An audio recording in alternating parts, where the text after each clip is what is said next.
Zeus, Hera, Athena, Apollo, Ares. When we hear these names, we picture something grand, something perfect, beings of pure power, standing above all of it. But look a little closer at Greek mythology, and the picture changes fast. These gods were jealous. They were impulsive. They lied, cheated, and betrayed each other constantly. Zeus chased after everything that moved. Hera was consumed by jealousy. Ares practically lived for bloodshed. And yet, with all that rage and resentment bubbling under the surface, Olympus never actually collapsed into all-out war. So why not? These gods clearly despised each other at times. Why did Olympus never tear itself apart? The first thing worth looking at is the balance of power. Olympus was not a democracy. It was a kingdom, and Zeus was the king. But here's the thing, he didn't get that throne just by being the strongest. He earned it by defeating his own father, Cronus, and leading the Olympians to victory against the Titans.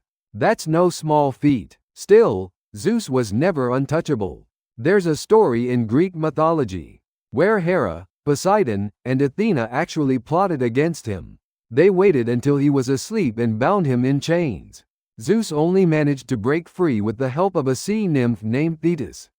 That moment tells us something important. Zeus was powerful, yes, but the other gods could challenge him if they worked together. The problem was, winning wasn't guaranteed. And in a full-scale war, the loser wouldn't just lose power. They risked being wiped out entirely. That's a risk nobody wanted to take. So instead of war, the gods settled into a quiet, tense standoff. Everyone watching, everyone waiting, but no one willing to throw the first real punch. The second reason comes down to territory. Every god in Olympus had their own domain, and those boundaries were sacred. Zeus ruled the sky and law. Poseidon owned the seas. Hades governed the underworld. Athena held wisdom and strategy. Ares commanded the chaos of battle. No one crossed those lines. Ares could be as aggressive as he wanted, but he had no claim over Poseidon's ocean. Poseidon could rage all he liked, but Zeus's lightning was never his to take. Each god had something no one else could touch, and that made open conflict feel pointless. Think of it like this: if you already have everything you need, why risk losing it all in a fight you might not win? It's actually not so different from how the world's most powerful nations behave today. Everyone knows what total conflict would cost. So instead, they push and pull at the edges without ever going all the way. The gods operated the same way. The third reason goes deeper. It's about fate. The gods of Greek mythology were not all powerful. Above them sat the Moirai, the Fates, three figures who spun, measured, and cut the thread of every life. And above even them was Enki, the force of necessity itself. Even Zeus could not override fate. There's a prophecy in Greek mythology that a child of Zeus would one day surpass him. He knew it. He couldn't stop it. That kind of limitation shapes how you act. If fate has already written the ending, then starting a war just creates chaos without changing anything. And maybe that knowledge kept the gods in check more than anything else. They were powerful, yes, but they knew something greater was steering the story. That awareness gave them a reason to hold back, even when everything in them wanted to fight. The fourth reason is one we don't always think about: humans. The gods of Olympus were deeply invested in the human world. Mortals were their audience, their entertainment, their source of worship and glory. And when the gods had grudges to settle, humans became the battlefield. The Trojan War is the perfect example. Aphrodite backed the Trojans. Hera and Athena supported the Greeks.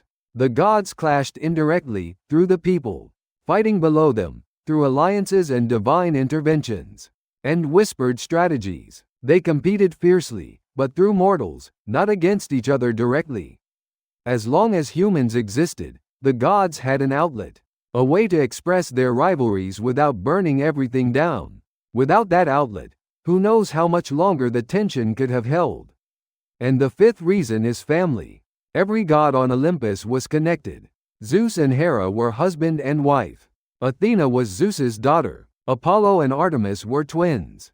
These bonds didn't mean they liked each other. Greek mythology is full of betrayal between family members. But family still meant something.